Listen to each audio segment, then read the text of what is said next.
Pronoun वो शब्द होते हैं जो नाउन की जगह पर इस्तेमाल होते हैं, है ना, या फिर नाउन की एब्सेंस में इस्तेमाल होते हैं। जैसे कि अगर मैं कहूं कि मैं कहीं जा रहा हूं, तो मैं अपने लिए नाउन का तो इस्तेमाल ही नहीं कर सकता।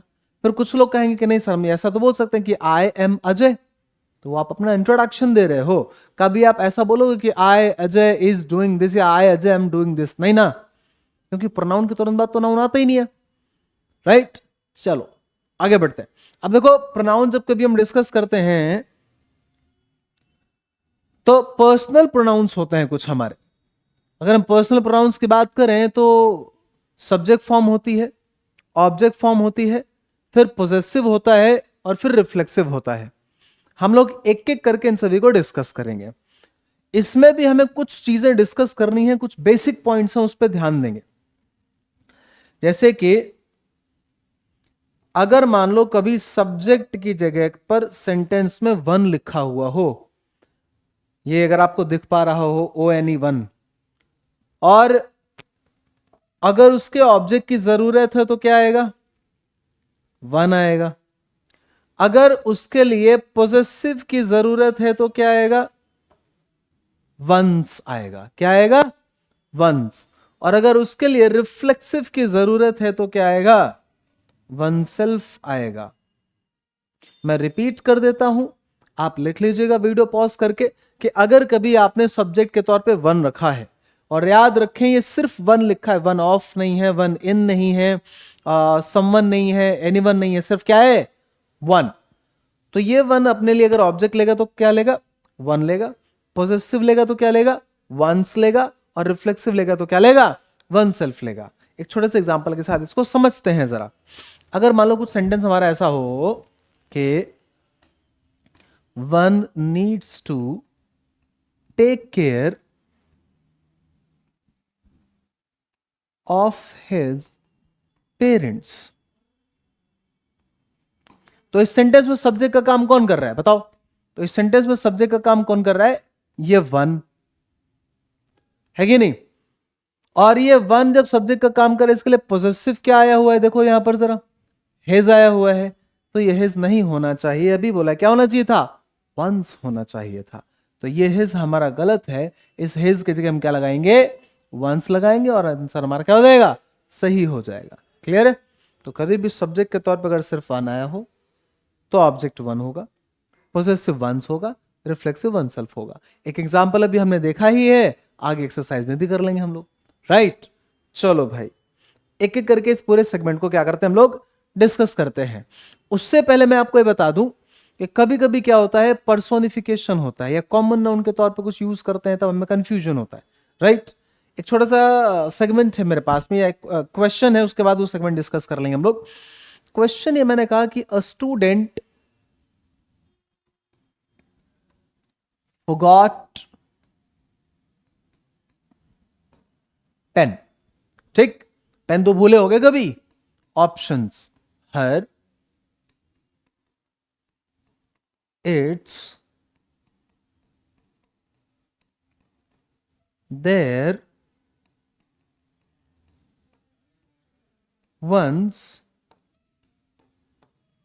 और हिज।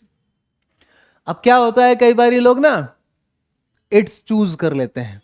तो पहले तो मैं आपको यह बता दूं कि इट्स नहीं आएगा, क्योंकि ये जो इट्स वर्ड है ये या तो नॉन लिविंग के लिए इस्तेमाल होता है या फिर कलेक्टिव नाउन के लिए इस्तेमाल होता है, ठीक है। और यहां पर स्टूडेंट हमारा ना तो नॉन लिविंग है ना ही कलेक्टिव नाउन है, इसलिए इट्स नहीं आएगा।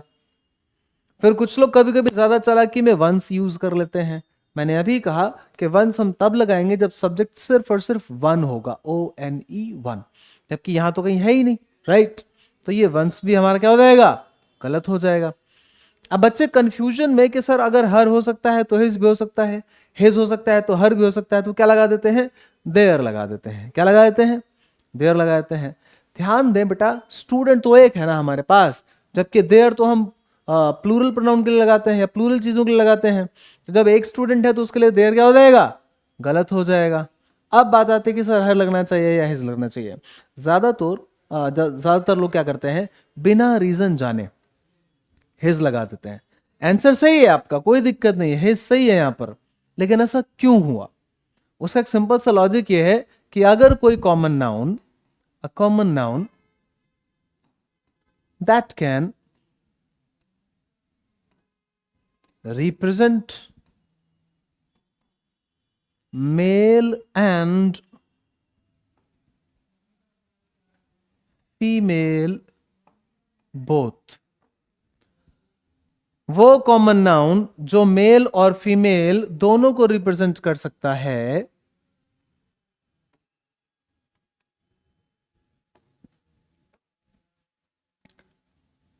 that takes, वापस से लिख देता हूं, takes masculine if not provided gender। अगर हमने किसी कॉमन नाउन को जेंडर प्रोवाइड ही नहीं किया है, बताया ही नहीं है कि क्या जेंडर है, और सेंटेंस में वो मेल या फीमेल दोनों में से किसी के लिए भी आ सकता है, तो हम नॉर्मली उसको क्या बोलते हैं, मैस्कुलिन बोलते हैं, मैस्कुलिन कंसीडर करते हैं। क्लियर है? तो यहां पर क्या आएगा, इस बिहाफ पे यहां पर हिज आएगा। क्लियर हो गया? हमें आगे बढ़ा जाए। फाइन। अब दूसरे कॉन्टेक्स्ट पे चलते हैं भाई। तो यूजुअली ये जो सन है, मून है, अर्थ है, शिप है, ये सभी है तो हमारे क्या, नॉन लिविंग है, तो उनके लिए इट आना चाहिए। लेकिन एक सेंटेंस कभी आपके एग्जाम में पूछा गया और बहुत सिंपल सा सेंटेंस था कि the moon has hidden her face behind the clouds. जो मून है उसने अपना चेहरा कहां छिपा लिया है, बादलों के पीछे। तो क्या मतलब है इसका, चंदा मावी बन गया? अरे ऐसा नहीं है भाई। यहां पर जो केस है वो है पर्सोनिफिकेशन का, सुना है आपने? अब पर्सोनिफिकेशन क्या होता है, पहले इसको समझो।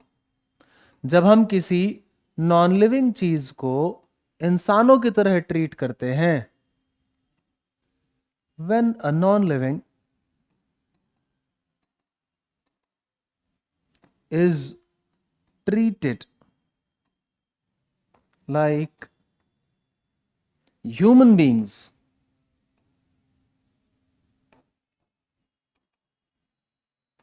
तो उसको हम क्या बोलते हैं, पर्सोनिफिकेशन बोलते हैं। और जब कभी ऐसा होता है तो देखो, ह्यूमन बींग्स में बेसिकली तो हम लोग दो जेंडर लेके चलते हैं, जैसे एक मैस्कुलिन होता है, एक फेमिनिन होता है, और इसलिए हमें ये डिसाइड करना होता है कि अगर हम उसको ह्यूमन बींग की तरह ट्रीट कर रहे हैं तो हम उसको मेल बना रहे हैं कि फीमेल बना रहे हैं, ये अपने ऊपर होता है। ठीक, इंग्लिश ग्रामर किस तरह से डेवलप होती है अब उसकी बात कर लेंगे। तो पर्सोनिफिकेशन हमारा क्लियर हो गया कि जब हमने मून को ह्यूमन बींग की तरह ट्रीट किया। कैसे? कह रहा मून ने, चांद ने अपना चेहरा छिपाया। चांद का कोई चेहरा थोड़ी होता है, और ना ही चांद अपना चेहरा छिपाता है, राइट? लेकिन अगर ऐसा कहा जा रहा है तो इसको हम क्या कर रहे हैं, मून को as a human being treat कर रहे हैं, राइट? तो पर्सोनिफिकेशन है। अब पर्सोनिफिकेशन में क्या होता है, हमें ध्यान देना है, इसमें दो केसेस होते हैं, क्योंकि जेंडर कितने हैं, दो हैं, और जब दो जेंडर हैं तो दोनों की बात रखनी पड़ेगी, राइट? तो इसमें दो केस कर लेते हैं। Case A, if the object is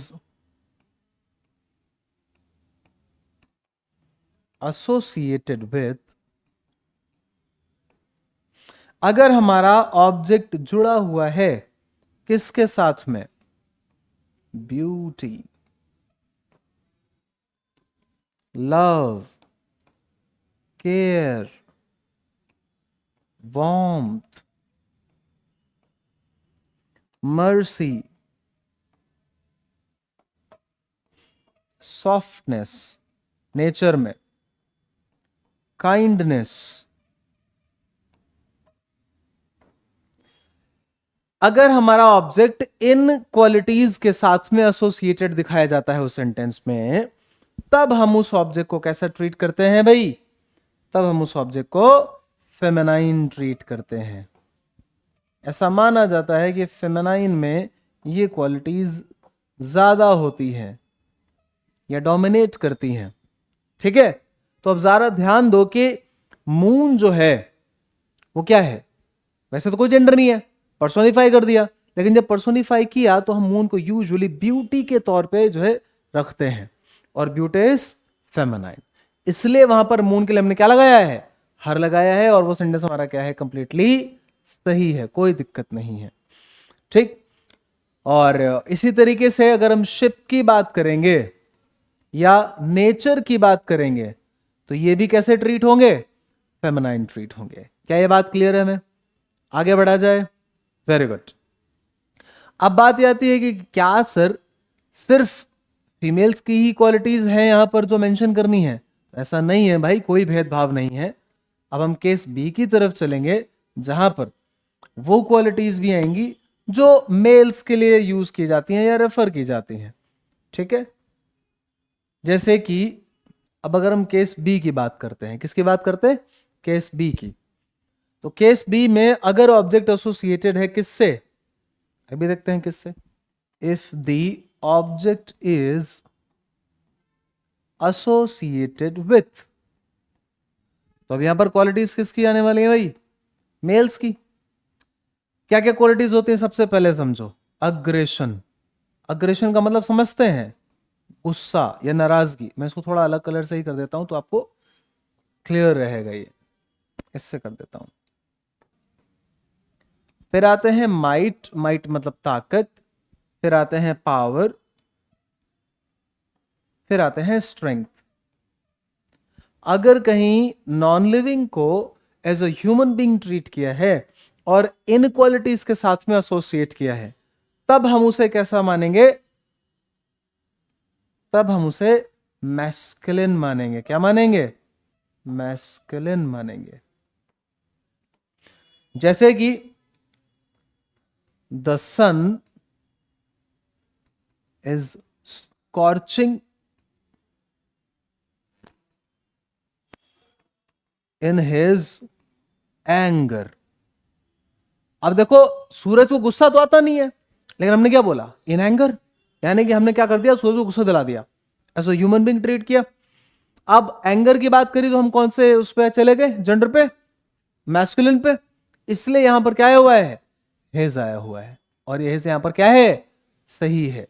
क्या ये बात क्लियर हो गई हमें, आगे बढ़ा जाए।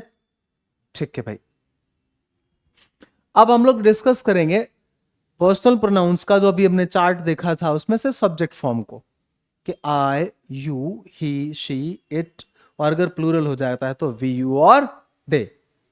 ही लगाते हैं मैस्कुलिन सिंगुलर के लिए, शी लगाते हैं फेमिनाइन सिंगुलर के लिए, इट लगाते हैं या तो नॉन लिविंग के लिए या फिर कलेक्टिव नाउन के लिए, ये ध्यान रखेंगे हम। ठीक है, अब इसमें कुछ चीजें और देखने वाली हैं हमारी। एक शब्द होता है हु, एक शब्द होता है whom, और एक शब्द होता है whose, जिसपे से यहां पर इनके साथ में हम कौन सा डिस्कस करेंगे, who डिस्कस करेंगे, क्योंकि हम सब्जेक्ट फॉर्म डिस्कस कर रहे हैं। तो who किसको किसको रिप्रेजेंट कर सकता है, I को, you को, he को, she को, we को, you को और they को। ध्यान दें मैंने इट को नहीं लिखा है, क्यों नहीं लिखा है, इट ज्यादातर केसेस में नॉन लिविंग के लिए आता है, और जब नॉन लिविंग के लिए आता है तब हम इट के लिए फिर एक वर्ड यूज कर लेते हैं विच। क्या यूज कर लेते हैं, विच, ये चीज हम ध्यान रखेंगे। फाइन, चलो अब आते हैं कि इनका यूज अगर एग्जाम में आएगा तो कैसे आएगा भाई, वो पढ़ लिया जाए जरा। तो बहुत सिंपल है, 3 पॉइंट्स बेसिकली पूछे जाते हैं। कितने पॉइंट्स पूछे जाते हैं, 3 पॉइंट्स। पहले पॉइंट पे आते हैं, जब कभी हम कंपेयर करते हैं, क्या करते हैं, हम कंपेयर करते हैं, और ये ध्यान रखना है क्या इस्तेमाल कर रहे हैं कंपेयर करते समय। तो हम किसका इस्तेमाल कर रहे हैं भाई, देन का इस्तेमाल कर रहे हैं, या फिर और किसका इस्तेमाल कर रहे हैं, एज एडजेक्टिव, एज का इस्तेमाल कर रहे हैं, या फिर so plus adjective plus as का इस्तेमाल कर रहे हैं कंपेयर करने के लिए, राइट। और जब ऐसा करते हैं तो याद रखिएगा कंपैरिजन हमेशा सिमिलर चीजों में किया जाता है, सेम चीजों में किया जाता है। यानी कि अगर मैं सिंपली एक सेंटेंस ऐसा बोलूं कि ही इज बेटर देन मी। तो जरा सेंटेंस को आप चेक करें कि मैंने बेटर देन लगा करके क्या किया है, कंपेयर किया है। किसका इस्तेमाल करके, देन का इस्तेमाल करके। किसको कंपेयर किया है, तो हमने ही को कंपेयर किया है। किसको कंपेयर किया है भाई, ही को। और किससे कंपेयर कर रहे हैं, मी से। तो जरा चेक करो उस वाले चार्ट में और यहां पर नीड के हिसाब से भी कि ये जो ही है क्या ये सब्जेक्ट है, तो सेंटेंस का तो सब्जेक्ट है, लेकिन क्या मी भी सब्जेक्ट है, तो मी सेंटेंस का सब्जेक्ट हो ना हो, कंपैरिजन जब करोगे तो सब्जेक्ट से करोगे। तो ही अगर सब्जेक्ट है तो मी का भी क्या बनाना पड़ेगा, सब्जेक्ट बनाना पड़ेगा। और मी का सब्जेक्ट वहां लिखा हुआ है, क्या लिखा हुआ है, आई लिखा हुआ है। तो ये सही सेंटेंस क्या हो जाएगा, आई हो जाएगा। और करेक्ट सेंटेंस क्या पढ़ेंगे हम, he is better than I. देखा जाए तो ये कंप्लीटली सेंटेंस अगर करेक्ट बनाना था तो इसको करना चाहिए था he is better than I am. लेकिन हुआ क्या कि जो पेपर सेट करते हैं, जो पेपर बनाते हैं, उन्होंने इस चालाकी को अपनाया कि अगर हम एम नहीं भी लगाएंगे तो भी अंडरस्टूड है कि एम होना चाहिए। और इस अंडरस्टूड वाली थिंग की वजह से एम वहां से क्या कर दिया इन्होंने, हटा दिया, या हेल्पिंग वर्ब क्या कर दी, हटा दी, और सीधे सीधे फुल स्टॉप लगा दिया। जैसे आपको पढ़ने में ये वाला अच्छा लगे और आप ये वाले को चूज मत करो। और याद रखेगा सिलेक्शन का सबसे बढ़िया प्रोसीजर जो एग्जाम्स अप्लाई करते हैं वो पता है क्या है, removal of the candidates who are not going for the correct approach. दो ही तरीके, या तो पता हो कि अच्छा कौन है या पता हो खराब कौन है। तो खराब कौन है यहां पर यह पता करना आसान है क्योंकि सबको सारी चीजें नहीं आती हैं। क्या ये बात क्लियर हो रही है, तो यहां पर क्या रहेगा, आई आ जाएगा। अब मान लो कि वो मुझसे बेहतर नहीं है, हो सकता है वो उतना ही अच्छा हो, तब क्या करोगे, है ना। तो उस पर भी बात कर लेते हैं जरा। अगर मैं कहूं कि I am as intelligent as him, क्या अभी अभी मैंने बताया कि हम as plus adjective plus as का इस्तेमाल करके कंपेयर करते हैं। चेक करो, as plus adjective plus as. और मैंने बोला तब क्या करना है, सब्जेक्ट को सब्जेक्ट से कंपेयर करना है, सब्जेक्ट को सब्जेक्ट से कंपेयर करना है। जरा चेक करो यहां पर हम किसको कंपेयर कर रहे हैं, आई को, और किससे कर रहे हैं, हिम से। क्या हिम सब्जेक्ट है, नहीं, आई तो सब्जेक्ट है, लेकिन इस बार हिम हमारा सब्जेक्ट नहीं है। तो हिम का सब्जेक्ट क्या होता है, वहां पर क्या लिखा हुआ है, ही लिखा हुआ है। तो ये हिम की जगह क्या आ जाएगा भाई, ही आ जाएगा। और हिम गलत है। हमें जबकि पढ़ने में शायद हिम ठीक लग रहा हो, लेकिन ये मैटर नहीं करता कि आपको ठीक क्या लग रहा है, सही क्या है ये मैटर करता है। और आपको पता होना चाहिए कि सही क्या है, राइट। चलो आगे बढ़ते हैं इस वाले कॉन्सेप्ट से। तो दूसरा पॉइंट होता है हमारा कंपैरिजन वाला।